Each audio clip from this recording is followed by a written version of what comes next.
హల్లెలూయా. మోషే అనేటువంటి దైవజనుడు ఎంతో తెలుసుకుని మోషే గారు మాట్లాడారు, ఆయనతో తెలుసుకున్నారు. మీరు ఫోటో సెల్ఫీ దిగారా? లేదు కదా. హల్లెలూయా. ఎలా చూస్తున్నామని ఆత్మ ద్వారా చూడగలుగుతున్నాం. దేవుని నామమున ప్రకటిస్తున్నాం.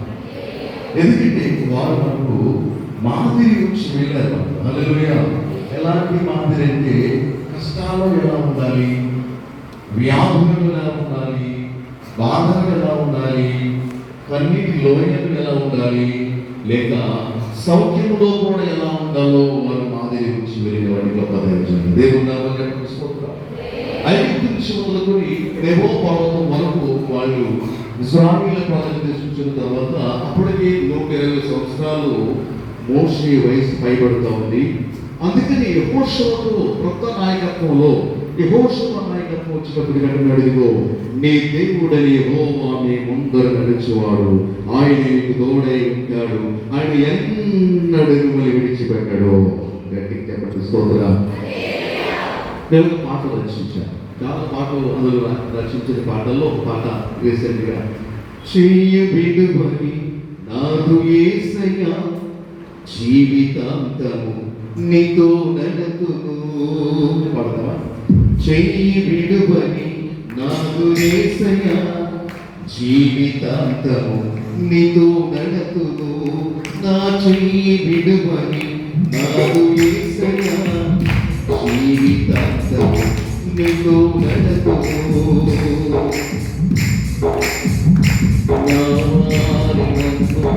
వెలివేసిన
ఎలా ఉన్నా సరే మన చెయ్యి విడవని వ్యక్తి ఎవరైనా ఉన్నారు అంటే ఆయన ప్రభు అయిన యేసుక్రీస్తు ప్రభువారే. దేవుని నామమున ప్రకటిస్తున్నాం. హల్లెలూయా. మా ప్రాంతంలో నాకు బాగా తెలిసినటువంటి కుటుంబంలో ఒక కుటుంబం, ఆమెకి ప్రతిపక్షలో 5 సంతానం. ఒక బాబు అప్పటికి చివరి లాస్ట్ బాబు పాలు తాగుతున్న తల్లి పాలు తాగుతున్నాడు. చిన్న బాబు అంటే 1 సంవత్సరం లోపు ఉండొచ్చు. ఏం జరిగిందంటే ఆమె భర్త చాలా కష్టపడతాడు, చాలా ప్రయాసపడతాడు, ఇదంతా ఆయన కష్టం చేసుకుని భార్య బిడ్డని పోషిస్తూ ఉంటాడు. ఒక రోజున ఆమె లోకాంశంలో పడిపోయి, వేరే వారి ఆంక్షంలో కోరికల్లో పడిపోయి, ఆమె కనీసం పిల్లలని కానీ భర్తని కానీ ఏ మాత్రం కూడా కనికరించకుండా వారిని విడిచి వెళ్ళిపోయింది. ఇప్పటికీ ఆమె పరిస్థితి చాలా ఘోరంగా ఉంటుంది, వేరే విషయం. కానీ అప్పుడు తాత్కాలికంగా ఆమె చూసుకున్న మన ఆనందానికి, ఆ సంతోషానికి ఆమె ఏం చేసిందంటే భర్తను పిల్లల్ని విడిచి వెళ్ళిపోయింది. ఈ రోజున ఆ భర్తను విడిచిపెట్టినందుకు, పిల్లల్ని విడిచిపెట్టినందుకు పరిస్థితి ఎంత ఘోరంగా ఉందంటే, తిరిగి భర్త దగ్గర రాలేక, పిల్లల్ని చేర్చుకోలేక, ఎవరు తల్లిదండ్రులు చేర్చుకోలేక ఆమె చాలా ఒక శ్రమలో ఉంది. చూసారండి, భర్తను వదిలేసింది, పిల్లలను వదిలేసింది. ఈ రోజున ఆమె పడే శ్రమ ఎంత అందకాదు. కానీ యేసయ్య ఎన్ని శ్రమలు ఉన్నా, ఎన్ని కష్టాలు ఉన్నా, ఎన్ని బాధలు ఉన్నా కడవరకు నిన్ను విడవవాడు ఎవడైనా ఉన్నాడంటే ప్రభు అయిన యేసుక్రీస్తు ప్రభు. కాబట్టి నీవు ఎవరు చేపట్టాలి, ఎవరు తోడులు నిలవాలి, ఎవరిని ఆశ్రయించాలంటే విడువని దేవుని ఆశ్రయించాలి. దేవుని నామం చెప్పండి స్తోత్రం. మన దేవుడు ఎవరండి? విడువని దేవుడు. శ్రమలో సైతం, కష్టాలు సైతం, ఎన్ని ఇబ్బందుల్లో సైతం కూడా ఎవరిని విడిచినా ఆయన విడువని దేవుడు. అయితే ఒక్కసారిగా మోషే ఈ రీతిగా మాట్లాడుతున్నప్పుడు మోషే గుండె నిండా బలమెక్కిపోయిందండి. ఏంటి? నా నాయకుడు, నా యజమానుడు, నా తండ్రి నన్ను విడిచి ఎక్కడికి పోతాడు అంటే ఈ ప్రజల భారం అంతా నేనే మోయాలా? అసలు తెలుసు కదా ఈ ప్రజలు ఎలాంటి వారు, అరణ్యంలో ఎన్ని బాధలు పెట్టారు, ఎంత శనిగారు, ఎన్ని శ్రమలు పెట్టారు. నీళ్ళు లేవని, ఆహారం లేదని, ఇంకోటి లేదని, ఆ సౌకర్యం లేవని ఎన్ని బాధలు పెట్టారు. ఆయనకి అప్పటి తట్టుకున్నారు. నేను ఎలా తట్టుకోగలనని చెప్పేసి అప్పటికే ఈయన లోపల చాలా వేదన పడిపోతున్నాడు. ఎవరు యెహోషువ. దేవుని నామం చెప్పండి స్తోత్రం. ఇద్దరు మోసే కాడి ఒకరు వేయాలని ఎంత బరువు ఉంటుందండి? 2 ఎడ్లు లాగేటువంటి కాడిని, ఆ బండిని ఒక్క ఎద్దు లాగాలంటే ఎంత కష్టపడి. దేవుని నామం చెప్పండి స్తోత్రం.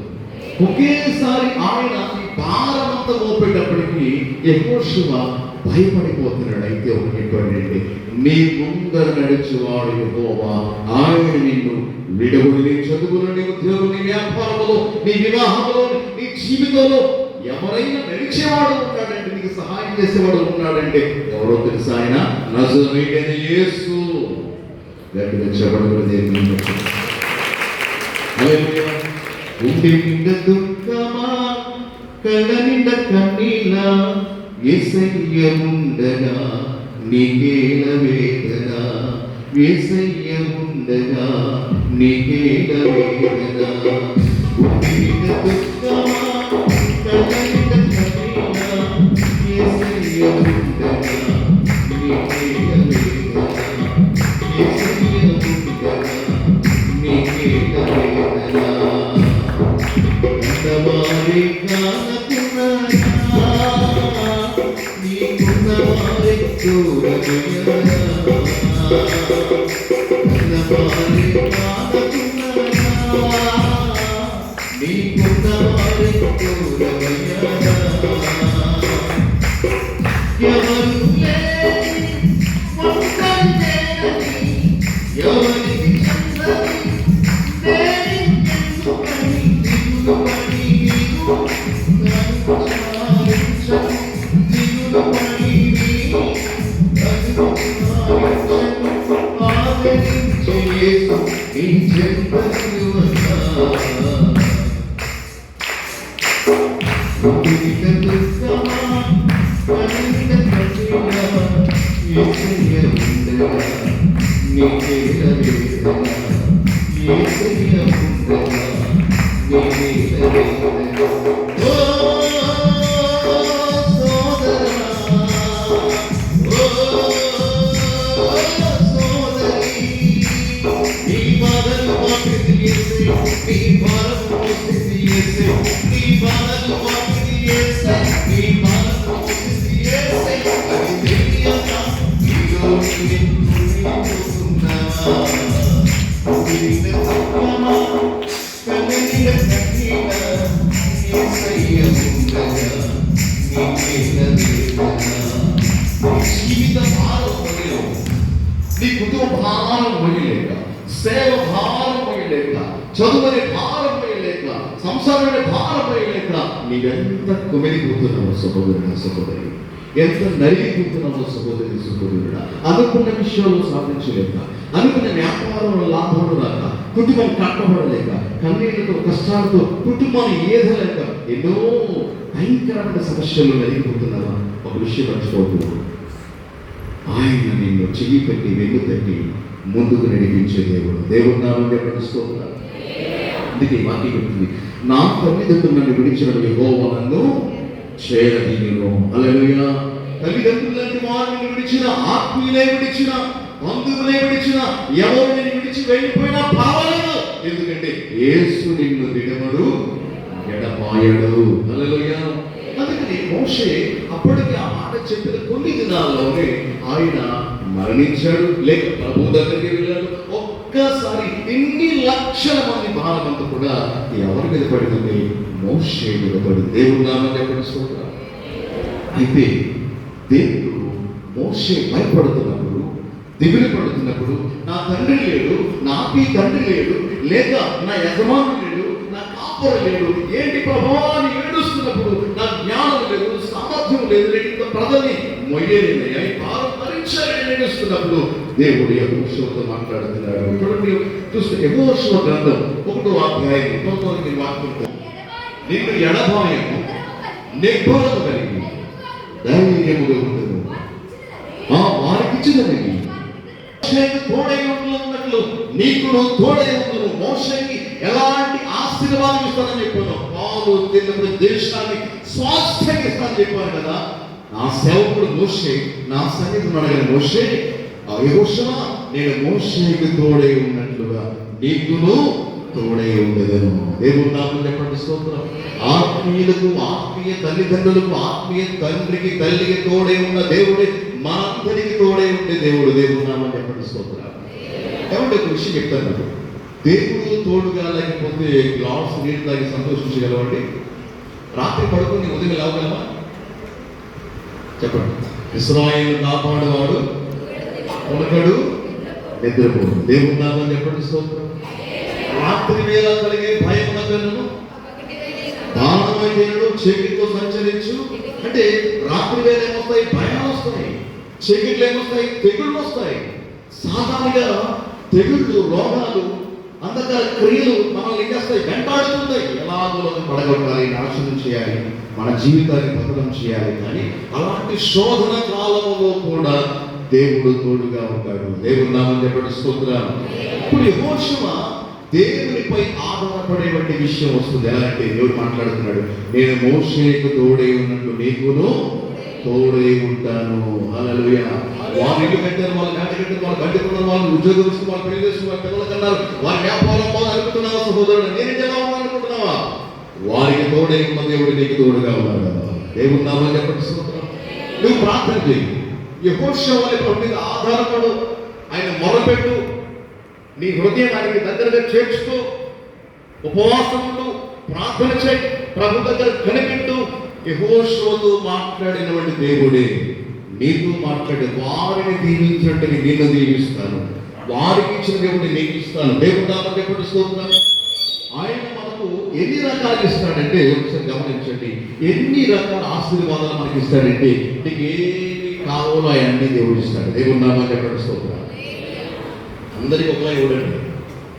నీ సామర్థ్యం కొలది, నీవు అడిగిన దాన్ని బట్టి, నువ్వు అడుగుతున్న దాన్ని బట్టి, నీ అవసరం కొద్ది నీకు ఏం కావాలో దేవుడు ఇచ్చే దేవుడు. దేవుడు నామం చెప్పండి, స్తోత్రం.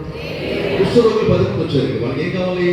కారు కావాలి, పేడ కావాలి, గట్టి కావాలా, ఉద్యోగం కావాలి, ఇంకా వాళ్ళకి స్వస్థత కావాలి. గుడ్డోడు ఏం కావాలి? పుట్టు గుడ్డోడి కావాలి, మరి కంటి చూపు కావాలి. దేవుడు నామం చెప్పండి, స్తోత్రం. నీకేం కావాలి? ఉద్యోగం కావాలా, పెళ్లి కావాలా, ఇల్లు కావాలా, వాహనం కావాలా, లేక నీ బిడ్డలకి స్టడీలో ఉన్నతంగా ఎదగాలా, ఏది అవసరమో దేవుడు నీకు ఇస్తాడు. దేవుడు నామం చెప్పండి, స్తోత్రం. ఇప్పుడు యెహోషువకి ఏం అవసరము? ఎంతమంది ప్రజల దగ్గర 30 లక్షల మంది నడిపేటువంటి కెపాసిటీ, జ్ఞానం కావాలి, సామర్థ్యం కావాలి, తెలివి కావాలి, శక్తి కావాలి, ఇంతమంది నడిపే అధికారం కావాలి. దేవుడు నామం చెప్పండి, స్తోత్రం. అహరోను, యెహోషువ, మోషే ఉన్నప్పుడు అరణ్యంలో తిరగబడ్డారే. ఇశ్రాయేలు సామాన్యులు కదండి, మావోడు కాదు. దేవుడు నామం చెప్పండి, స్తోత్రం. 30 దెబ్బలు పెట్టి 7 చెరువుని తగ్గించారు. ఎవరికి? మోషే.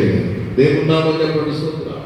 మీరేమో సామాన్యులు, మీరేమో కంట్రోల్ చేసి చాలా సామర్థ్యం ఉండాలి. ఎవరికి? దైవం. దేవుడు నామం చెప్పండి, స్తోత్రం. మీరు ఒక్కరు దానిపైన ఆలోచన ఉంటాయి, అందరూ ఆలోచించండి. దేవుడు నామం చెప్పండి, స్తోత్రం.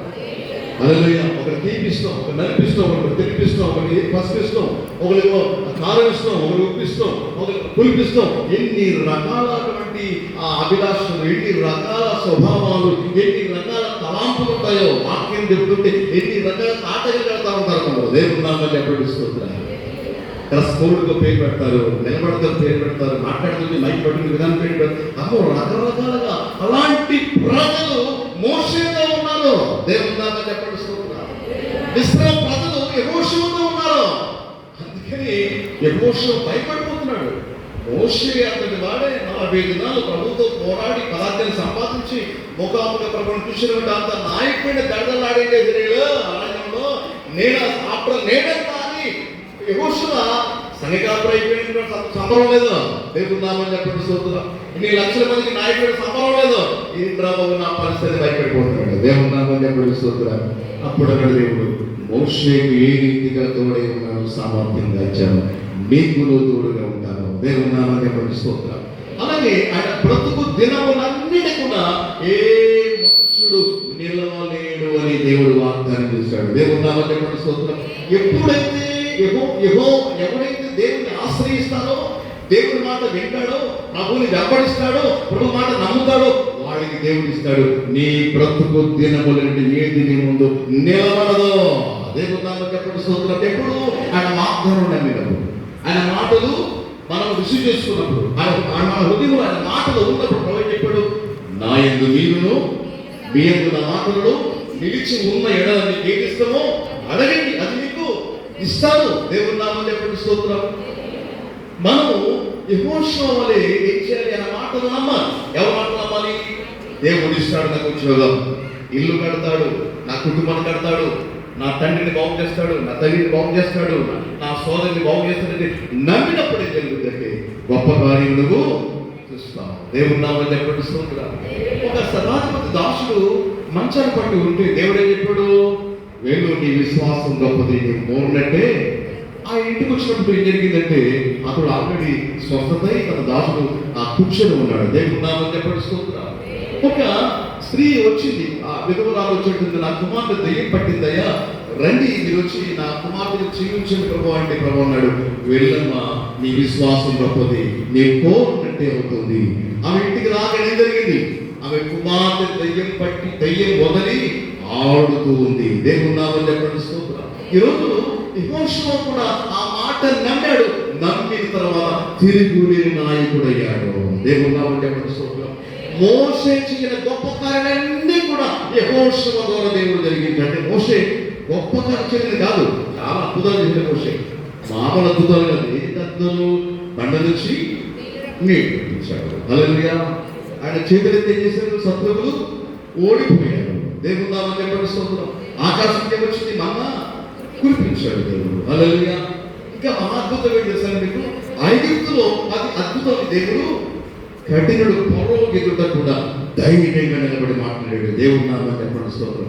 అది ఆయన కెపాసిటీ, ధైర్యం. దేవుని నామం చెప్పండి స్తోత్రం. ఈ రోజు నేనైతే అలా నిలబడలేదు, నేనైతే నిలబడలేను, భయపడిపోతాను. కానీ పొరవ మామూలుడు గారు అలాంటి పొరవని దేవుని అద్భుతాల ద్వారా పొరవని ఎదిరించిన వాడు ఎవరంటే ఆ లీడర్ మోషే. దేవుని నామం చెప్పండి స్తోత్రం. మరింత అద్భుతం ఏంటంటే వెనక పొరవ సైన్ తరువుకు వస్తుంటే ముందు మహాసంధి అవసరం ఉంది అన్నాడు, ధైర్యంగా ఉండండి, నేడు మీరు చూస్తున్న ఈ ఐగుప్తుల్ని మరి ఎన్నటి మీరు చూడాలో కొట్టండి నేను చెప్పండి. ఈరోజు ఆయన చెయ్యి ఎత్తి కర్ర చూపగా ఎర్ర సముద్రం రెండు పాయలుగా చీల్చివేయబడింది. హల్లెలూయా. గోడలుగా నిలబడ్డాయండి. అది అద్భుతం. మోషే గారు మామూలు అద్భుతం చేయలేదు, కానీ మోషే అలా చేసి యెహోషువ అయ్యాడంటే బహు యుద్ధాలు చేశాడండి. దేవుని నామం చెప్పండి స్తోత్రం. మామూలు యుద్ధాలు కాదు, యెహోవా చేసిన యెహోషువ చేసిన యుద్ధాలు ఎంత అద్భుతం అంటే యోర్దాను నది విడిపోయింది. హల్లెలూయా. మోషే గారు ఎర్ర సముద్రాన్ని చేస్తే యెహోషువ గారి నాయకత్వంలో ఏమైనా యోర్దాను నది రెండు భాగాలను విడిపోయింది. ఎరుకో గోడలు ఏమయ్యాయి? ఎరుకో గోడలు కూలిపోయాయి. కొట్టండి చెప్పండి. మందాలు కురిపించినావు, బండ నుండి నీచినావు, మన్నాలు కురిపించినావు, బండ నుండి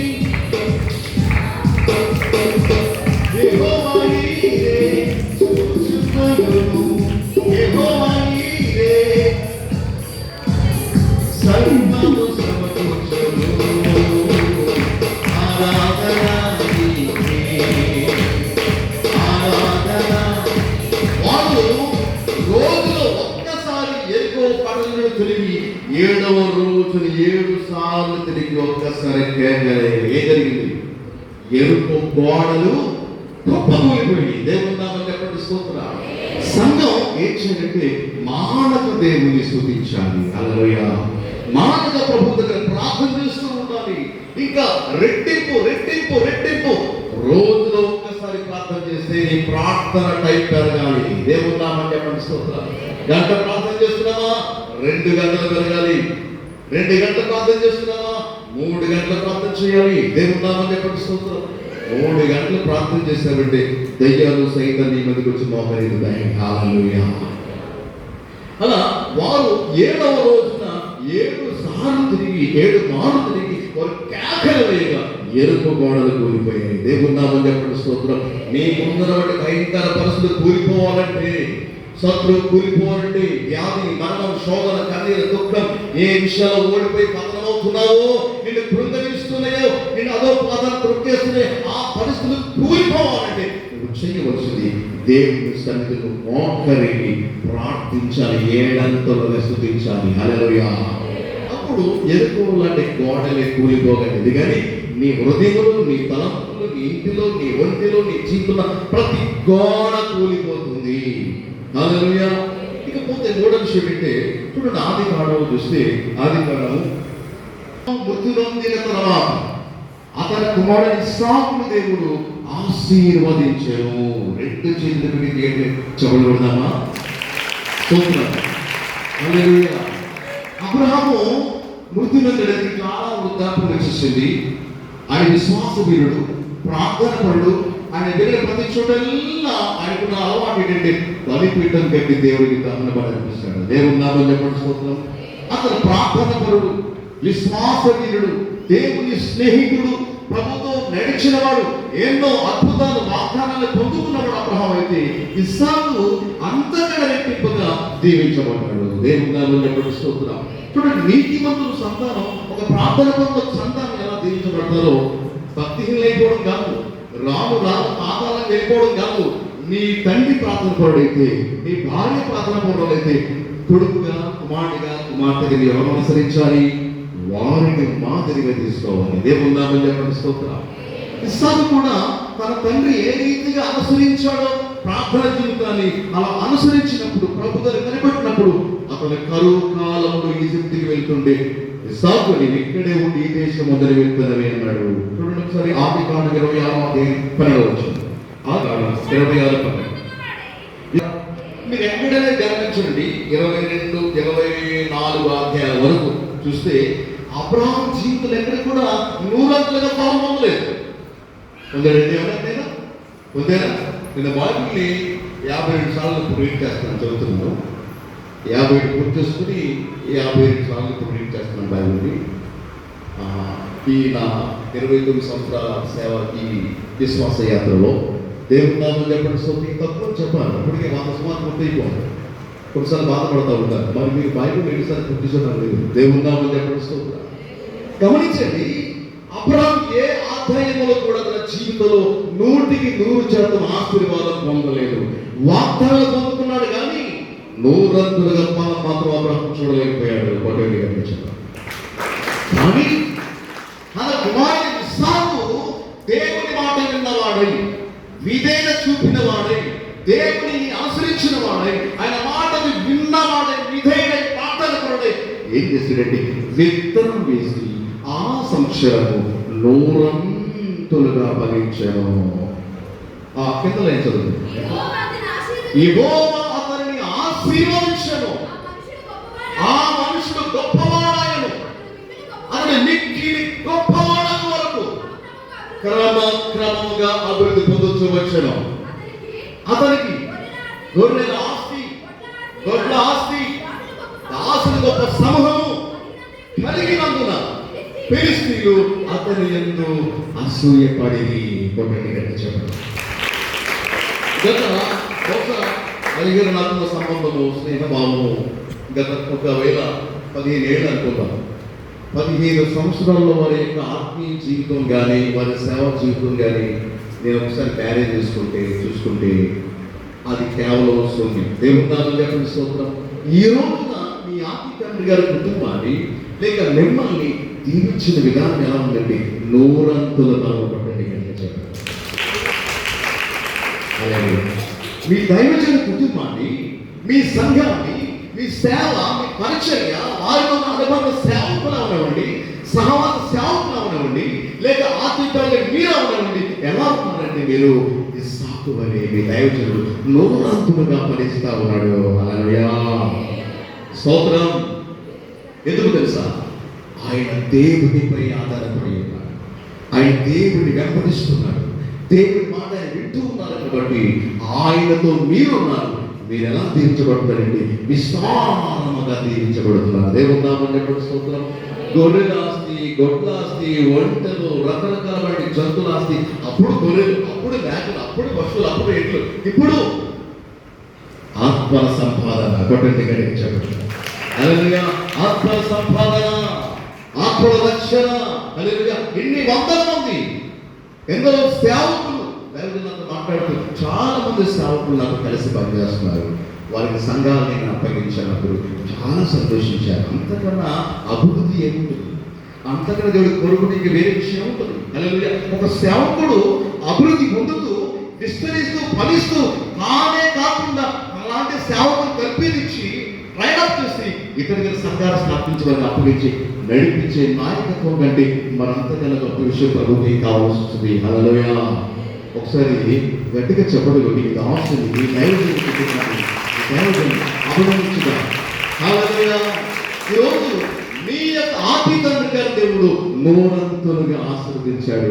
ఆయన సహవాసంలో మీరందరూ కూడా మొక్కల వలె, ఒలివ మొక్కల వలె, ద్రాక్ష తీగల వలె, నిరవధి చెట్ల వలె, ఉబ్బుకున్న నీటి పుట్ట వలె మీరేమవుతారండి? వర్ధిల్లుతూ ఉన్నారు. హల్లెలూయా. దేవునికి మహిమ కలుగుగాక. చూడండి, ఇస్సాకు నూరంతుల ఫలం ఎంతగానంటే ఆ దేశపు రాజు అబీమెలెకు అతను ఆశ్చర్యపోయాడు. దేవుని నామమున చెప్పండి స్తోత్రం. ఒక రాజు ఆశ్చర్యపోతే, ఒక రాజు సంధికి వస్తే, నిబంధనకు వస్తే అంటే ఎంతగా ఇస్సాకు దీవించబడ్డాడు చూడండి. హల్లెలూయా. ఒక ప్రధానమంత్రి లేక ఒక ముఖ్యమంత్రి ఒక సాధారణమైన వ్యక్తితో నిబంధనకు వస్తే, స్నేహభావానికి వస్తే ఎలా ఉంటుందండి అంటే ఆ దినాల్లో ఇస్సాకు రాజు కంటే ఎక్కువగా ఒక జనసమూహం కలిగి ఉన్నాడు, బలము కలిగి ఉన్నాడు. అన్ని విషయాలు దేవుడు అతన్ని ఆశీర్వదించాడు. హల్లెలూయా. ఎంత అద్భుతం అంటే కరువులో అబ్రహాము ఈజిప్టుకి వెళ్ళిపోతే కరువులో అక్కడే ఉండి అదే భూమిలో ఉండి ఇస్సాకు ఫలించాడని గొప్ప విషయం. కరువులో అబ్రహాము భయపడిపోయి ఈజిప్టుకి వెళ్ళి తన భార్య పని పడింది, హాని పని పడ్డాడు, చాలా అవమానపడ్డాడు, అది వేరే విషయం. కానీ కరువులో సైతం కూడా ఇస్సాకు నూరంతులుగా ఫలించాడు. చెప్పండి. దేవుని కృప, దేవుని ఆశీర్వాదం. ఈరోజు మీ సంఘం, మీ సహవాసం కూడా అలాగనే ఫలిస్తుంది. మరొక మాట మనం గమనించుకొని కాస్త ముందుకెళ్దాం. చూడండి, ఆదికాండం 26వ అధ్యాయంలో 24వ వచనాన్ని మనం చూద్దాం. ఆదికాండం 26వ అధ్యాయం. నీ తండ్రి అయిన అబ్రహాము దేవుడు నీకు తోడై ఉన్నాను కనుక భయపడకు. నా దాసుడైన అబ్రహాము నిన్ను ఆశీర్వదించి నీ సంతానమును విస్తరింపజేసేదను. హల్లెలూయా. మరలా దేవుడి స్థాపనకు ప్రత్యక్షమై మాట్లాడుతున్నాడు. అంటే ఎంత అబ్రహాముకు వెంటనే ప్రత్యక్షమయ్యేవాడు కాదు దేవుడు. దేవుడు నామని చెప్పండి స్తోత్రం. ఎస్. కానీ ఇస్సాకు జీవితం చూస్తే దేవుడు వెంటనే ప్రత్యక్షమే మాట్లాడుతున్నాడు. ఏమిటంటే ఇదిగో నీ తండ్రి అయిన దేవుడా, నీ తండ్రి దేవుడు నేను, నీకు దేవుడు నేను. ఏం చేస్తానంటే నీకు తోడే ఉండి నీ సంతానమును విస్తరింపజేసేదను. హల్లెలూయా.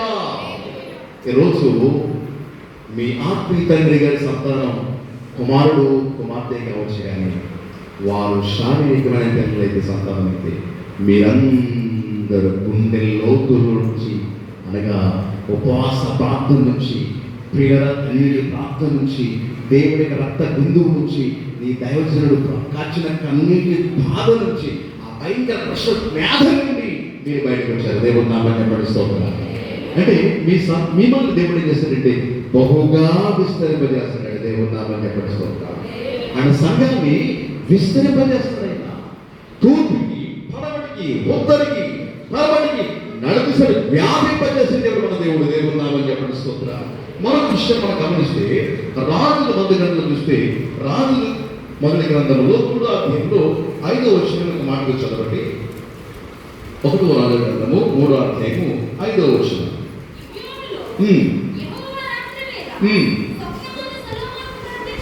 గిబియోనులో యెహోవా రాత్రి వేళ స్వప్నమందు సొలొమోనుకు ప్రత్యక్షమైంది. నేను నీకు ఏమి ఇచ్చుటకు ఇష్టమో నన్ను అడుగుమని ఆ దేవుడు యెహోవాకి సెలవివ్వగా సొలొమోను ఇలాగ మనవి చేశాడు, నీ దాసుడును నా తండ్రినైనా. చూడండి, దేవుడు చూడండి, ఒక తరం వెంబడి ఒక తరాన్ని విడిచిపెట్టకుండా దేవుడు తోడే ఉన్నాడు. దేవుడు నామం చెప్పండి స్తోత్రం. నీ నోట వచ్చిన మాటలు నీ పిల్లల నోట ఉంచుతారు, వారి నోట వచ్చిన మాటలు వారి పిల్లల నోట ఉంచుతారు. దేవుడు నామం చెప్పండి స్తోత్రం. మీకు ఇచ్చిన ఆశీర్వాదాన్ని మీ బిడ్డల మీదకి ఉంచుతారు, మీ బిడ్డలు ఇచ్చిన ఆశీర్వాదాన్ని వారి బిడ్డలకి నేను ఆశీర్వాదం ప్రవహింపజేస్తాను. పట్టండి గంట చెప్పండి.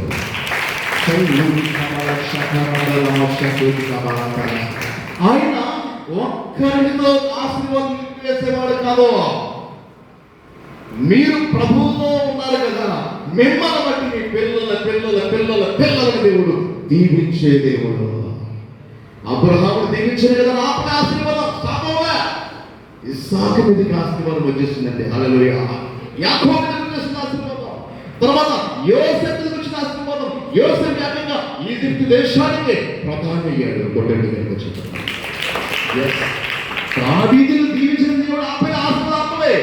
దావీదును దీవించిన దేవుడే సొలొమోనుని అంతకన్నా ఎక్కువగా ఆశీర్వదించాడండి.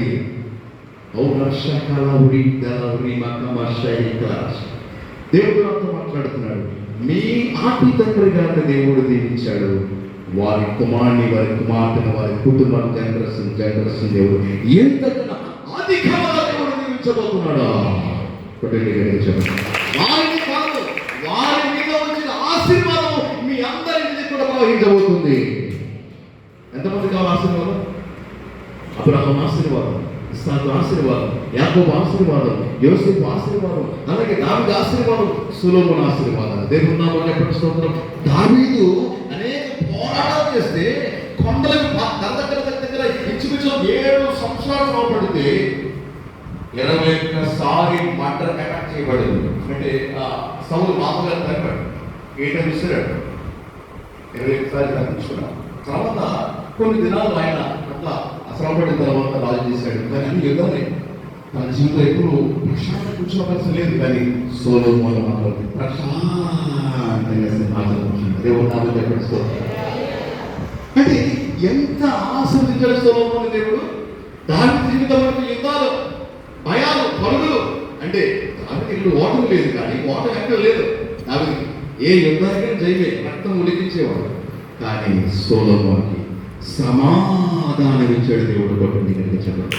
అంటే మీ తండ్రి కష్టపడుతున్నాడు ఆ ప్రార్థనలో, విశ్వాసంలో, భక్తిలో, ప్రభులో, కానీ మీ పిల్లల మీదకి కాస్త శుభమైన ఆశీర్వాదాలు వస్తాయి. దేవుడు నామం చెప్పండి స్తోత్రం. అందుకే నువ్వు తండ్రిగా కష్టపడాలి, ఎక్కువ జనులు లేవాలి, సందర్భాల ఫ్యామిలీ ప్రేయర్ ఉండాలి, కూటానికి రావాలి. కాస్త నువ్వు దేవుడి కోసం శ్రమపడిన వ్యక్తి అయితే మీ పిల్లల మీదకి ఆశీర్వాదాలు సులువుగా వచ్చేస్తాయి. హల్లెలూయా. ఈరోజు చూస్తాం దినకరమై గారు, పాల్ దినకరన్ గారు 1వ తరం, 2వ తరం, 3వ తరం వచ్చేసారు. ప్రపంచవ్యాప్తంగా దీవించబడ్డారు. దేవుని నామం చెప్పండి స్తోత్రం. స్టీఫెన్ పాల్, ఆయన కుమార్తెలు, ఇక ధర్మోజీ గారు, జాన్ వెస్లీ వారి ఫాదర్, బైబిల్ వంటి జాన్ వెస్లీ వారి ఫాదర్. అట్లా ఈ చూస్తే వారి మీదకి ఆశీర్వాదం వారి పిల్లల మీదకి వచ్చేస్తున్నాయి. దేవుని నామం చెప్పండి స్తోత్రం. అలాగే సతీష్ కుమార్ గారు, ఇట్లా ఇప్పుడు మీ తండ్రి గారి మీద ఉన్న ఆశీర్వాదాలు ఏం చేస్తాయంటే మీ మీదకి ప్రవహిస్తాయి. హల్లెలూయా. అబ్రహాము ఆశీర్వాదం ఇస్సాకు మీదకి వచ్చింది, ఇస్సాకు ఆశీర్వాదం యాకోబులో ఉంది, యాకోబు ఆశీర్వాదం యోసేపు మీద వచ్చింది. హల్లెలూయా. అలాగే ఇప్పుడు దావీదు ఆశీర్వాదం సొలొమోను మీదకి వచ్చింది. సొలొమోను 40 ఏళ్ళు కూడా ప్రశాంతంగా పరిపాలన చేసిన తర్వాత తన పరిస్థితి బాగా గర్వించి ఇంకొక వ్యక్తి రకరకాల అయిపోయి తన పరిస్థితి వేరే మారిపోయింది మనకోదు. కానీ దేవుని ఆశ్రయించిన కాలం సొలొమోను వరకు వెళ్ళాడు. దేవుని నామం చెప్పండి స్తోత్రం. మరొక మాట చదివి మనం ప్రార్థన చేయాలి. చూడండి అసలు దావీదు ఎందుకు అట్లా ఏం చేశాడంటే మొదటి రాజుల్లోని 1వ గ్రంథంలోని మొదటి రాజుల్లో 2వ అధ్యాయం 2వ అధ్యాయం వచ్చిన మొదటి రాజు దావీదులకు మరణకాలం సమీపించగా తన కుమారుడు సొలొమోనుకి ఇలాగున సమర్పించాడు.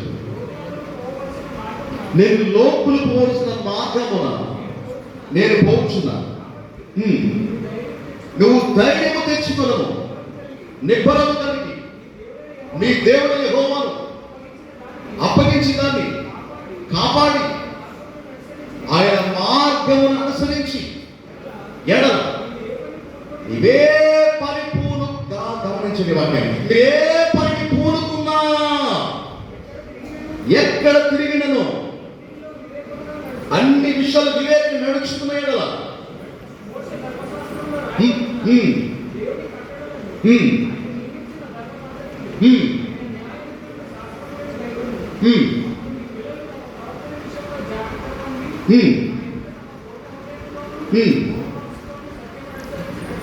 సత్యము నడుచుకునేలా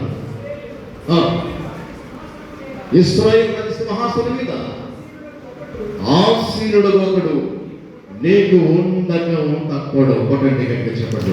దేవుని ఆశీర్వాదం నీకు ఉన్నప్పుడు నీ పిల్ల తరతరానికి ఆశీర్వాదాన్ని అలా పంపిస్తూనే ఉంటాడండి. దేవుని నామం చెప్పండి స్తోత్రం. నన్ను దీవించిన దేవుడు సొలొమోను నా కుమారుడా, నీవు గనక ధర్మశాస్త్రాన్ని సత్యాన్ని యథార్థాన్ని విడిచిపెట్టుకున్నట్లయితే నా దేవుడు నీ దేవుడే నిన్ను ఆశీర్వదిస్తాడు, నిన్ను జ్ఞాన కార్యాల కోసం నిలబెడతాడు. దేవుని నామం చెప్పండి స్తోత్రం. దావీదు చేయని కార్యాన్ని కూడా సొలొమోను గొప్ప మందిని కట్టాడండి. దేవుని నామం చెప్పండి స్తోత్రం. గొప్ప మందిని కట్టాడు. దావీదు కంటే గొప్ప కార్యం, దావీదు కంటే గొప్ప కార్యం సొలొమోను చేశాడండి. కొట్టండి కనుక చెప్పండి. ఈరోజు నీ తండ్రి చేయని కార్యాలు దేవుడు నీ ద్వారా దేవుడు జరిగిస్తాడు. హల్లెలూయా. ఎందుకు తెలుసా? ఆయన విడవని దేవుడు. కొందరు దావీదు నేను లోపలికి పోయే మార్గాన్ని పోతున్నానయ్యా, నేను చనిపోతున్నాను, నీ అమ్మ నాన్నని వారు విడిచి వెళ్ళిపోతున్నా, నీ బంధువులు వదిలేసి వెళ్ళిపోతున్నా, భయపడుతూ వారికి తోడే ఉన్న దేవుడే నీకును తోడుగా ఉన్నాడు. హల్లెలూయా. మరొక మాట చూద్దాం మనం. ఆది కాండము 21వ అధ్యాయంలో 15వ వచనం. ఆది కాండము 21వ అధ్యాయము 15వ వచనం. త్వరగా వాక్యం ముగింపుకొస్తాం. 21వ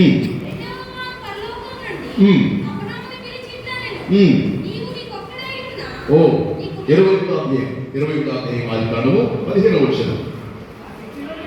ఆ దిక్కులో నీ నైపుణ్యం తర్వాత ఆమె పొదకింద ఆ చిన్నవాడిని పడవేసి ఈ పిల్లవాడిని చావు నేను చూడలేదనుకుని వ్యక్తి మీద దూరం వెళ్ళి ఆయన వెలుగుగా కూర్చొని ఆమె వెలుగుగా కూర్చొని ఎలుగెత్తి ఏడ్చాను. దేవుని నామమున చెప్పండి స్తోత్రం. అందరూ విడిచాడు. అంతవరకు చూడుకున్న అబ్రహాము కుటుంబ సభ్యులు ఆగండి విడిచిపెట్టి ఎడారులు వదిలేశారు. దిక్కుమొక్కి ఎవరు లేదు. అయితే ఆవిడ అనుకుంది, నా కొడుకు చావు చూడలేదనుకుని ఒక రాయి విషయంగా దూరం పడుతుందో అంత దూరం ఆ బాబుని విడిచిపెట్టి ఒక పొదలకి ఏడుస్తుందట.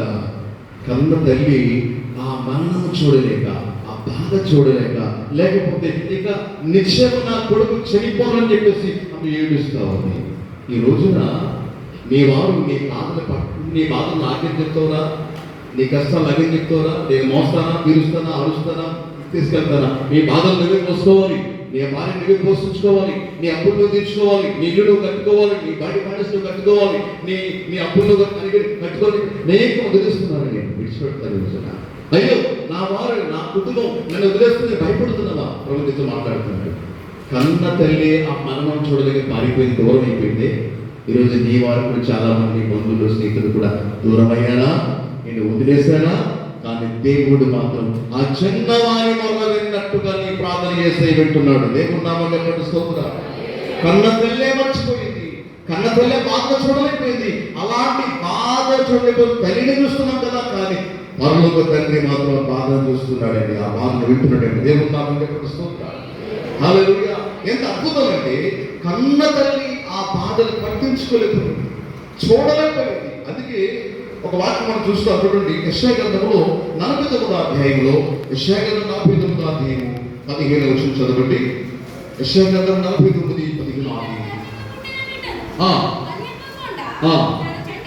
స్త్రీ తన పుట్టిన బిడ్డను హరింపకుండా తన చంటి పిల్లను మరచున నానైనా మరచుదినేమో గాని నేను నిన్ను మరువను. చూడును, నా అరచేతి మీద నేను చెక్కి ఉన్నాను. దేవుని నామమున చెప్పండి స్తోత్రం. కన్న తల్లి ఆగరు తన కొడుకు మరణం చూడలేక దూరంగా వెళ్ళిపోయింది. ఆ బాధ చూడలేకపోతుంది. ఈ రోజున నీ వాళ్ళే, నీ సొంత వాళ్ళే నీ బాధలు పట్టనట్టుగా ఉన్నట్లయితే బాధపడద్దు. నేను చూస్తున్న దేవుడు ఒకడు ఉన్నాడు. హల్లెలూయా. నీ కష్టము, నీ కన్నీరు, నీ వేదన, నీ దుఃఖం, నీ బాధలు పట్టించుకునేటువంటి నాథుడు ఒక ఆయన ఉన్నాడు. ఆయన ఖచ్చితంగా నీ ప్రార్థన పెట్టున్నాడు. నీ కన్నీరు దేవుడు తుడుస్తాడు. హల్లెలూయా. వాస్తవానికి అక్కడ నీళ్ళని అయిపోయింది. మనుషులు ఎవరు అక్కడ దాదాపు లేదు. ఏడాది జీవితం అంత ఎడారి, జన సంసారం లేదు అక్కడ. ఎవరు నీళ్ళు ఎవరు ఆహారం ఎవరు, అమ్మ నడిచినా బాబు నడిచినా ఎవరు స్పందించరు. అసలు ఎవరు లేరు అక్కడ. అలాంటి పరిస్థితుల్లో ఆగరు ఎందుకు ఏడుస్తున్నావు అని చెప్పి, ఇదిగో నువ్వు వెళ్ళు చూడు అని చెప్పగలి ఒక నీటి ఊట భూమి నుంచి చల్లమంటూ పైకి వస్తుంది. దేవుడు నామని చెప్పడుస్తుంది. ఆ నీటి ఊట ఎవరు కాదు, నీకోసం జీవజలించి యేసు ప్రభువు వారే. హల్లెలూయా. కొట్టింది గట్టిగా చెప్పండి. నీటి ఊట. ఒక రోజున నా సేవ జీవితం అప్పుడు వివాహం కాలేదు. 98వ సంవత్సరం అది. నేను సేవకి వెళ్ళిన కొత్తది. ఒక అమ్మగారు, మా ఆత్మ తండ్రి గారు ప్రేమసాగర్ గారు ఒక అమ్మగారి దగ్గర నన్ను పెట్టారు. ప్రాక్టికల్ వర్క్ పెట్టారు. అది ఒక అరణ్య ప్రాంతం. అది అమ్మగారి 10 మంది సంఘం ఉండేది. ఆ రోజు ఒక సిస్టమ్ ఎలాంటి అమ్మగారు పెట్టిన మన సిస్టమ్ ఏంటంటే ఆదివారం ఒక పూట మాత్రం భోజనం పెట్టేవారు. కనుమ 6 రోజులు కూడా నేనే వండుకోవాలి, సరిపూర్తి చేసుకోవాలి. నాకు ఒక క్రిస్మస్ స్టవ్ ఉండేది. ఇక నేనే ప్రతిరోజు వండుకోవాలి వంట. నాకు వంట చేతకాదు. మా గురువు గారు చెప్పారు ట్రైనింగ్లో, పెళ్లి కాని వారికి ఆహారం ఇబ్బంది కాబట్టి, వంట ఇబ్బంది కాబట్టి, అయ్యా మీరు వండుకునేది కాబట్టి ఒక పని చేయండి. మీకు బెండకాయ కూర కావాలా, బంగాళదుంప కూర కావాలా, లేకపోతే ఇంకేదైనా కూర కావాలా, ఆ కూర కావాలి ఏం చేస్తారండి, అన్నీ కోసేసి ఉడుకుతున్న రైస్లో నీళ్లు పోసి రైస్ వేసి అక్కడ బెండకాయ, ఉల్లిపాయలు, పచ్చిమిర్చి, ఆయిల్ అని పోసేసి పెట్టేయండి. అది 10 నిమిషాల్లో, 10 గంటలు, 6 గంటలలో ఉడికి కూర్చుంటారు. ఏమున్నారని చెప్పిస్తాను. చాలా బాగుంది. నేను అలాగే ఆ కృష్ణ స్టవ్ వెలిగించడం. ఆ రోజుల్లో కృష్ణ స్టవ్ ఉండేవి కదా, కృష్ణ స్టవ్ ఉండేవి కదా, ఒత్తులు ఉండేవి. అవి వెలిగించుకొని నేను ఆ బియ్యం కడిగేసి అందులో బెండకాయ, ఒక బంగాళదుంప కూర, బంగాళదుంప కట్ చేసి ఉల్లిపాయలు, పచ్చిమిర్చి, ఇంకా రకరకాల అన్ని పోసేసి ఆంధ్రలో పెట్టేసేవాడిని. అది ఉడికి మాడిపోయి అట్టుగా ఉండేది. అది తినడానికి తెచ్చేవాడు. ఈ ఆహారం తినలేక చాలా బాధపడేవాడు. దేవుని నామమున చెప్పండి స్తోత్రం. అది తినలేక రోజున నేను అరణ్యంలో సేవకి తర్వాత గ్రామాన్ని స్వార్థ చేసి వస్తున్నాను. నాకు చాలా బాధ కలిగి బాగా రాత్రి అయింది. ఇంట్లో 6-7 ప్రాంతం అవుతుంది. ఒక పెద్ద బండరాయి ఉంటే ఆ బండరాయి కూర్చొని చాలా సైకిల్ వేరే వాళ్ళు ఇచ్చారు నాకు. అప్పుడు దాన్ని డిస్కో సైకిల్ అనేవారు. ఆ డిస్కో సైకిల్ అది సేవకి ఇచ్చారు నాకు. అదే నాకు దిక్కు, వేరేది వెళ్ళేదిగా. అది తొక్కుంటూ వెళ్ళేవాడు. అది కూడా కొండలు, అవి బాగా ఎత్తైన కొండలు. తోసుకుంటే వెళ్ళేవాడు. ఆ సైకిల్ తోసుకుంటూ వచ్చేవాడు. అలసిపోయాను. ఆ పెద్ద బండరాయిలో కూర్చొని చుట్టూ చెట్లుండే పడుకుని ఏడుస్తూ, ప్రభా ఏం జీవితం, ఎందుకు వచ్చాను సేవకి, నేను ఎందుకు పిలిచావయ్యా, ఏంటా మాడిపోయి దాకలేంటి, మాడిపోయి అన్నం ఏంటి, నేను తినలేకపోతున్నాయా, మళ్ళా వెళ్ళినట్టు అదే అన్నం తినాలయ్యా. ఎందుకంటే ఉదయం వండుకుంటే రాత్రి అదే మళ్ళీ తినేవాడు. ఆ దాకా చూడడానికి నాకు ఇష్టం ఉండేది, బాధ కలిగేది. తినడానికి ఇష్టం ఉండేది కాదు. అమ్మగారు ఆదివారం మాత్రం పెట్టి, అది కూడా మటన్ కర్రీ, ఫిష్ కర్రీ అక్కడ బాగుండేది. ఒక పూట మాత్రం బాగుండేది. మిగతా రోజులన్నీ ఏడిపోయినామని ఏడుస్తుంటే రాత్రి అవుతుంది. ఇంటిమేట్లో 7 ప్రాంతం అవుతుంది. బాగా ఏడుస్తున్నాను. ప్రభా ఇంటికి అదే అన్నం తినాలయ్యా, మాడిపోయిన అన్నమయ్యా, నా బ్రతికి ఇంతేనా తండ్రి, ఎందుకో చేసి సేవకు వచ్చాను, ఎందుకు పిలిచావో సేవకి, ఇంట్లో ఉంటే బాగుంటుంది కదా అని ఏడుస్తుంటే దేవుడు అన్నాడు, కుమారుడా ఈరోజు నీకు మంచి ఆహారం పెట్టుకుంటున్నాను. దేవుడు పిలుస్తుంటా కొన్ని స్వరం నిలబడుతున్నాను. అన్నారు, సమయోచితంగా బాగా మాట్లాడతావులే, నువ్వు అద్భుతంగా మాట్లాడతావులే, నీ మాటలకేలే నేను తినే ఆహారం చూస్తున్నాను ఎలా ఉందో అనుకుంటున్నాను, తిట్టుకుంటున్నాను దేవుడు, సరుగుతున్నాను. దేవుడు అన్నాడు, బాధపడుతూ ఈరోజు నీకు మంచి ఆహారం పెట్టబోతున్నాడు. దేవుడు నామని చెప్పిస్తూ ఇంకా కాస్త వచ్చి నేను బాధపడి వెంటనే లేచి అక్కడి నుంచి నా సైకిల్ తీసి నెమ్మది తోసుకొస్తున్నాను. వెంట ఆ కొండ భాగాన్ని డౌన్ దిగుతూ ఉన్నాను. చిన్ని కాలువ ఉంటుంది, చిన్న కాలువ కింద వాగు ఉంటుంది. ఆ వాగు దాటి ఉత్తరం వచ్చిన తర్వాత బాగా చీకటిగా ఉంటుంది. ఒక నలుగురు మనుషులు నా సైకిల్ పట్టుకున్నారు, గట్టిగా పెట్టేస్తున్నారు. మా ప్రాంతంలో నక్సలెట్ ఉంటారు. నక్సలెట్లు ఏమనుకున్నాను నేను, ఇక నా పని అయిపోయింది ఆయన నా కోసం ఎవరు చెప్పుకుంటారు, ఏసై గురించి ప్రకటిస్తామని చెప్పేసి అని చెప్పుకుంటారు, ఖచ్చితంగా నన్ను చెప్పేసి అనుకుంటే భయపడుతున్నాను. అప్పుడు మూమెంట్ ఎలా ఉండేది, అది 98వ సంవత్సరం. 98. అప్పుడు భయపడిపోతుంటే వాళ్ళు అన్నారు, నువ్వు పాస్టర్ గారు బాగున్నాడు. ఏంటనండి పాస్టర్ గారిని అబద్ధం ఆడలేక భయపడుతూ, అవును నేను పాస్టర్ గారి అన్నారు. వాళ్ళు అయితే లోపల రమ్మన్నారు. ఏంట్రా పాస్టర్ గారు చెప్పారు, అయితే లోపల రమ్మంటే నా పని అయిపోయిందని పోయి అనుకున్నాను. ఇంకా లోపల రమ్మన్నారు. లోపల తీసుకెళ్ళానండి. లోపల తీసుకెళ్ళిన తర్వాత లోపల ఏముందంటే ఎటక బట్టీలు ఉంటారు కదా, ఎటక బట్టి ఉన్నాయి, ఎడకలు కలుస్తుంది అక్కడ, అంత ఎడకలు ఉన్నాయి, ఎడకల బట్టి ఉంది. లోపల తీసుకుంటే ఇది ఏంట్రా ఎలా ఉందనుకున్నాను. చూశాను. ఇప్పుడు అన్నారు, అయ్యా నేను పాస్టర్ గారు నాకు తెలుసండి, రోజు ఈ దారికి వెళ్తూ ఉంటారు. మేము పలానా ప్రాంతం వచ్చేవాడికి దగ్గర మా ఊరి 50 కిలోమీటర్లు ఉంటుంది. మాకు చర్చ లేదు, ప్రార్థన లేదు. మాకు ఇక్కడ ప్రతి ఆదివారం ప్రార్థన పెట్టండి అయ్యా, దేవున్నామని చెప్పండి. అప్పుడు అనుకున్నా, అమ్మయ్య ఎంత పని చేస్తాను, ప్రాణం పోద్దనుకున్నాను కానీ రక్షించగలనుకొని కూర్చున్నా. పాటలు పాడాను, వాకింగ్ చెప్తున్నారు. బాబు ఫోన్ చేసి వెళ్ళండి అన్నారు. దేవున్నామని చెప్పండి. ఏ మాట అడిగినా ఒక్క మాట అడగొద్దు అన్నట్టుగా నేను మగబాటు ఎక్కువ కదా మా పాస్టర్ గారికి పెడతానంటే వద్దంటాను, కొడతానంటే భయం. దేవుడు తిడతానంటే భయం, తిడుతుంటే భయం. అప్పుడు ఇక బాగా చిన్న పాస్టర్ గారు కదా, అప్పుడు నా వయసు ఎంతో ఉంటుంది, దగ్గర ఉంటే 27 వయసులో ఉంటుందేమో, చిన్న వయసు. అప్పుడు అన్నాను నేను మగబాటుకి వచ్చి, అయ్యా నేను భోజనం చేయనండి, నా ఇంటి దగ్గర రెడీగా ఉన్నా ఉంటుంది. నేను మారిపోయింది, దాంట్లో మారిపోయినాను, అది కనిపిస్తున్నట్టు. వాళ్ళు అన్నారు, బాబు ఫోన్ చేయడం వాళ్ళు బాగుంది చేశారు. మగబాటుని కొద్ది కూర్చొని చేయగలిపోయారు. అడిగితేనండి ఫస్ట్ గుడ్డు నెత్తలండి, దేవున్నామని చెప్పండి. ఈ గుడ్డు నెత్తలండి ఎంత పండుగ అంతేనండి. కడుపు నిండా ఫోన్ చేసిందండి.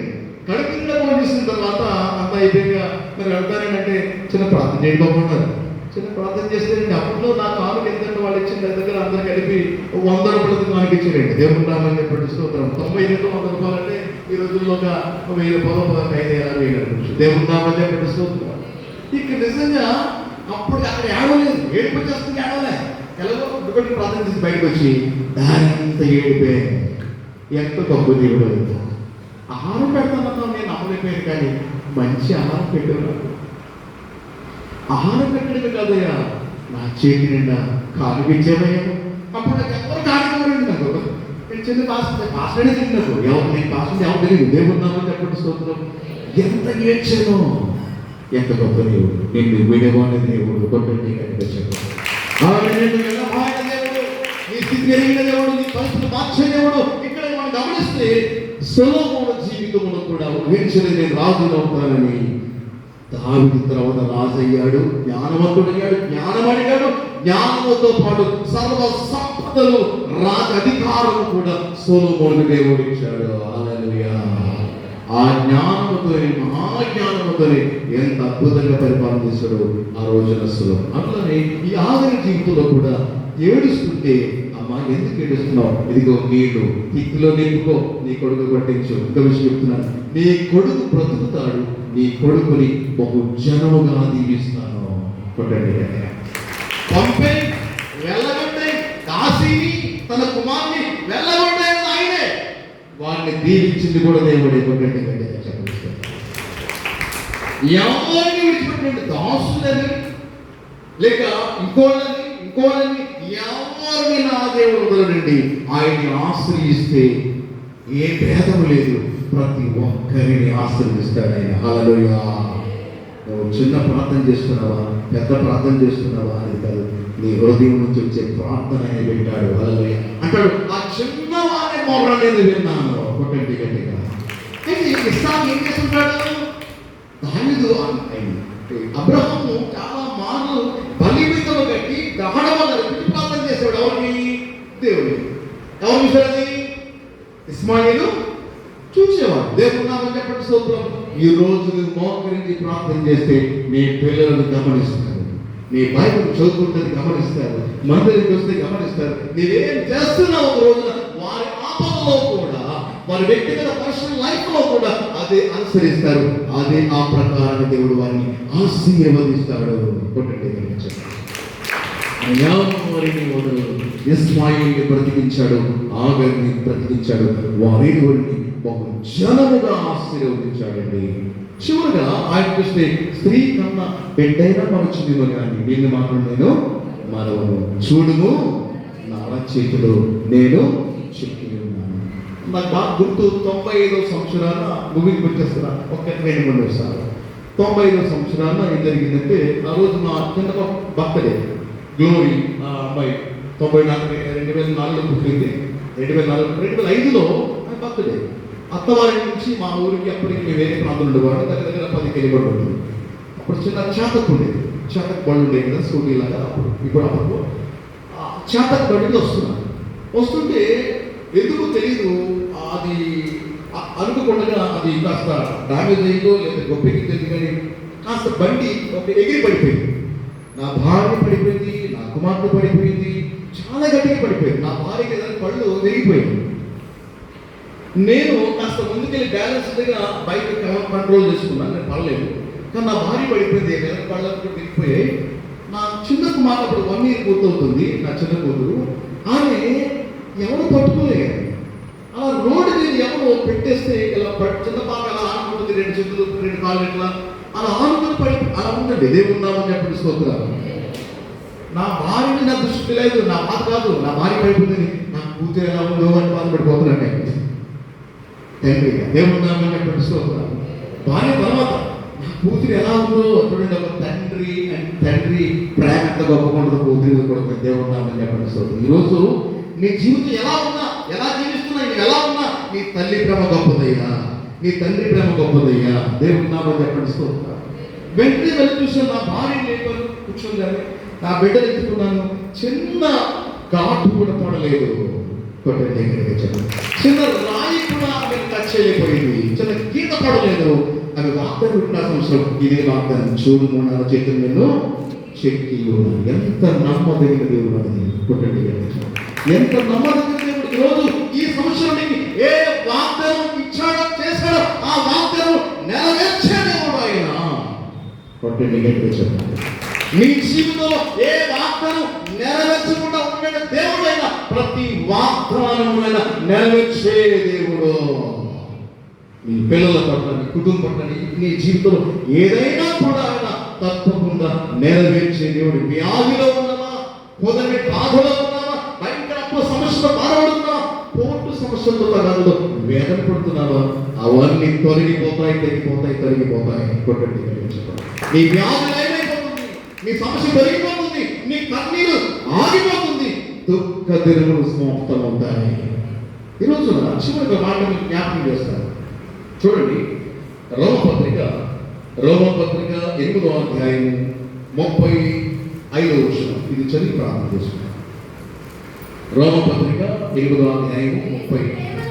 క్రీస్తు ప్రేమ నుండి మనల్ని ఎడబాపువాడు ఎవడు? అమ్మ, శ్రమైనను, బాధైనను, హింసైనను, కరువైనను, వస్త్రహీనతైనను, ఉపద్రవమైనను, ఖడ్గమైనను ఎడబాపున చూడండి. ఏ బాధ వచ్చినా, ఏ శ్రమ కలిగినా, ఎలాంటి బాధలు వచ్చినా క్రీస్తు నుంచి నిన్ను ఏ బాధ దూరము చేయలేదు. చెప్పండి. యోగుకు రాలేదే శ్రమ? యోగు గురించి శ్రమ మీకు వచ్చిందా? మనకు వచ్చిందా? రాలే. ఒక్క దినం ఎన్ని బాధ కలిగింది. యోగుకున్న జీవితంలో ఎన్ని శ్రమలు కలిగాయి. ఆస్తి పోయింది, గొర్రెలు, మేకలు, ఒంటలు, కన్న బిడ్డలు, కొడుకులు, కూతుళ్ళు గొప్ప కూలిపోయాయి, సర్వం కోల్పోయాయి. చివరికి ఆరోగ్యమే చెడిపోయింది, గోపడిపోయి, తలవెంటలు ఉండిపోయాయి. ఒంటి నిండా ఈ శరీరం పగిలి పురుగులు వస్తున్నాయి బయటికి, శరీరం పగిలిపోయి. అలాంటి స్థితిలో కూడా యెహోవానే స్తుతిస్తున్నాడు.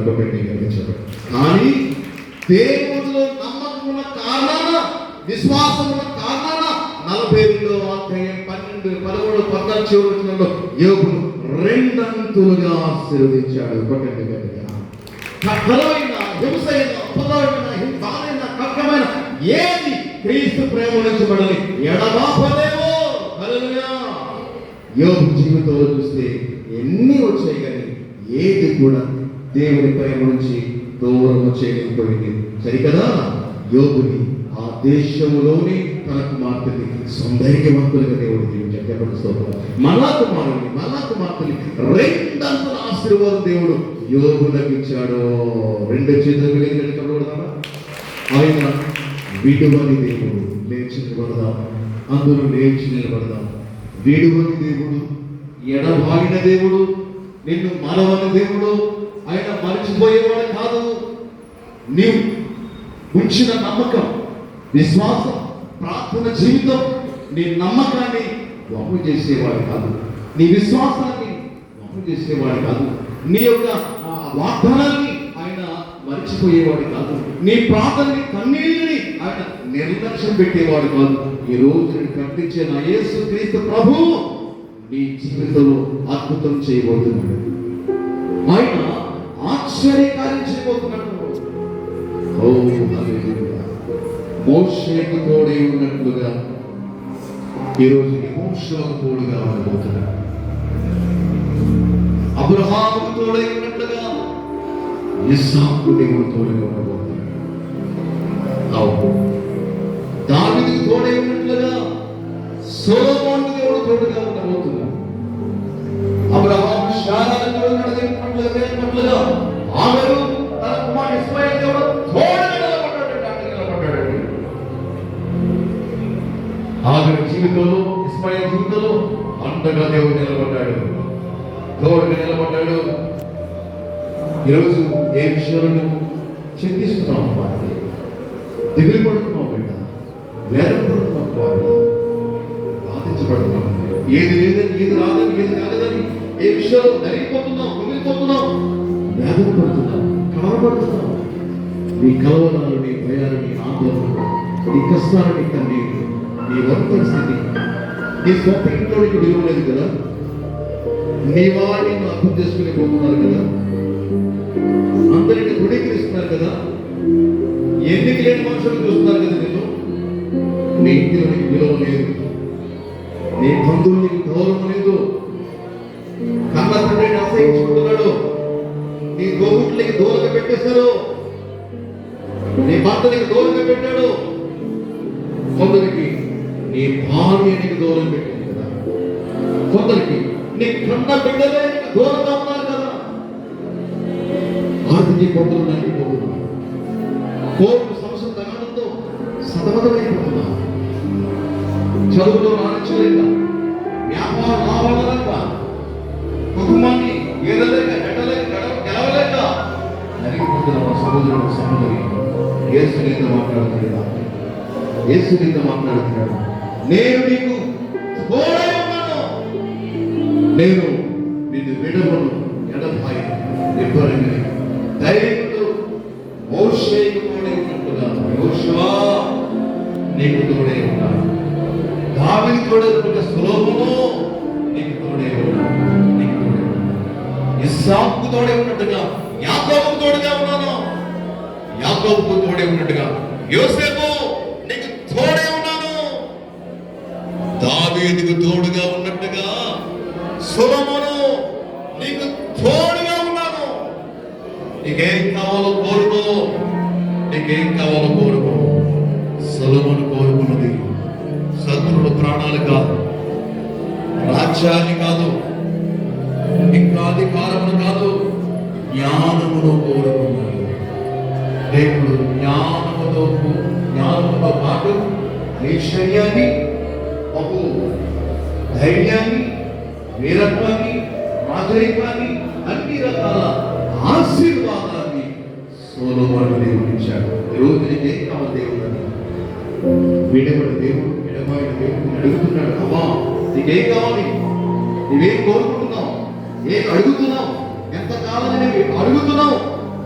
ఆగరు తన కుమారుడు ఏడుస్తుంది, తన కొడుకు మరణం చూడలేక రాయి విసిరితే ఎంత దూరంగా పడుతుందో అంత దూరం వెళ్ళి ఆ తల్లి ఏడుస్తుంది, రోధిస్తుంది. అమ్మా, అయ్యా, సహోదరుడా, సహోదరి, నా ప్రియమైన సహోదరి, నీ బాధలు, నీ కష్టాలు ఎవరు చూడక, పట్టించుకోక నేడు నడుస్తున్నావు కదా, వేదనలో ఉన్నావు కదా, కలవరంతో ఉన్నావు కదా. ప్రభు నీ జీవితంలో గొప్ప అద్భుతం చేయబోతున్నాడు. ప్రభు నీ జీవితంలో గొప్ప అద్భుతం చేయబోతున్నాడు. ప్రార్థన చేసుకుందాం. నమ్మించి మోసగించారా,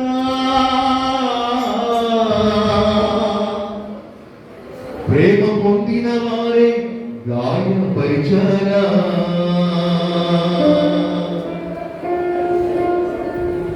నమ్మించి మోసగించారా, ప్రేమ పొందిన వారే గాయపరిచారా.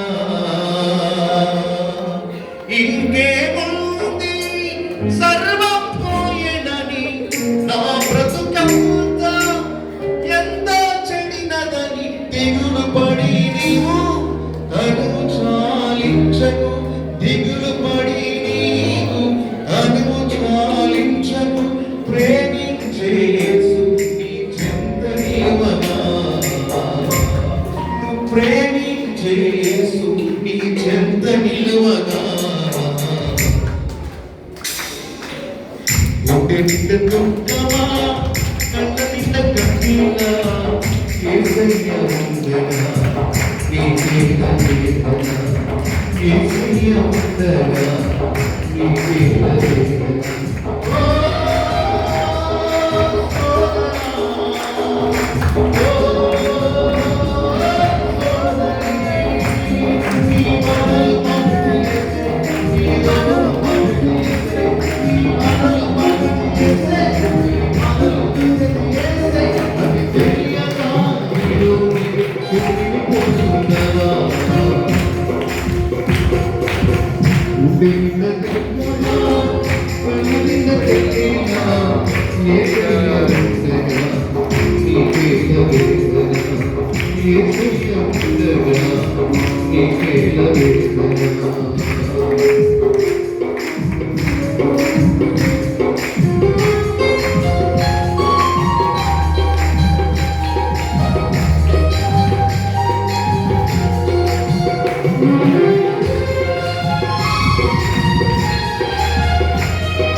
ఇక్కడున్న వారు చాలా మంది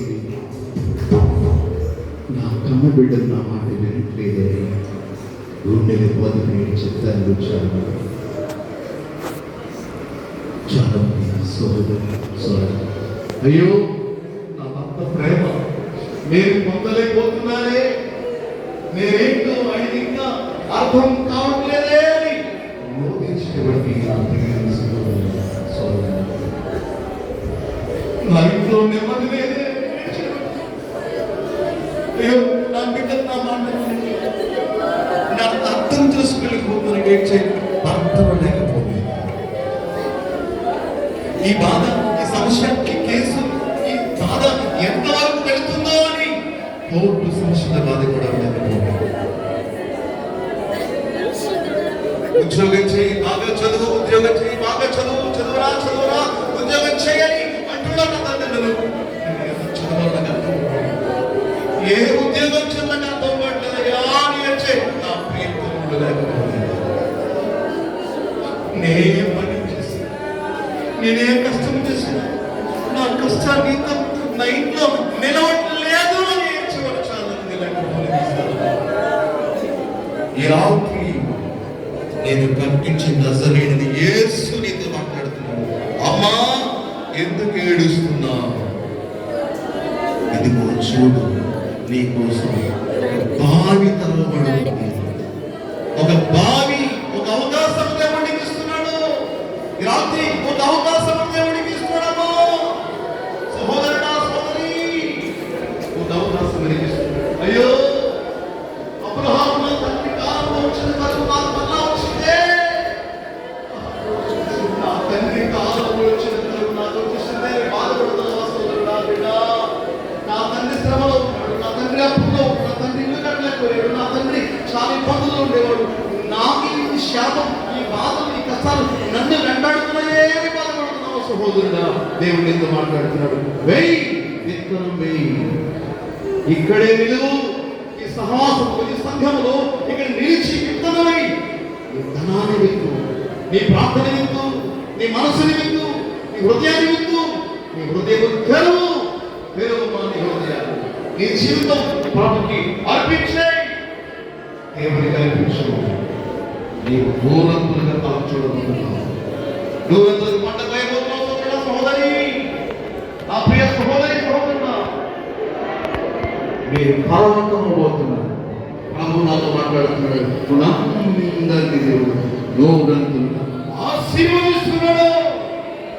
వ్యాపి తండ్రి గారి కుటుంబాన్ని, అలాగే వారితో సహవాసమున అందరినీ దేవుడు దీవిస్తున్నాడు. కనికరంగా తండ్రి, విడవడు ఎడబాయిన దేవుడు, అబ్రహాము, ఇస్సాకు, యాకోబులకు దేవుడు.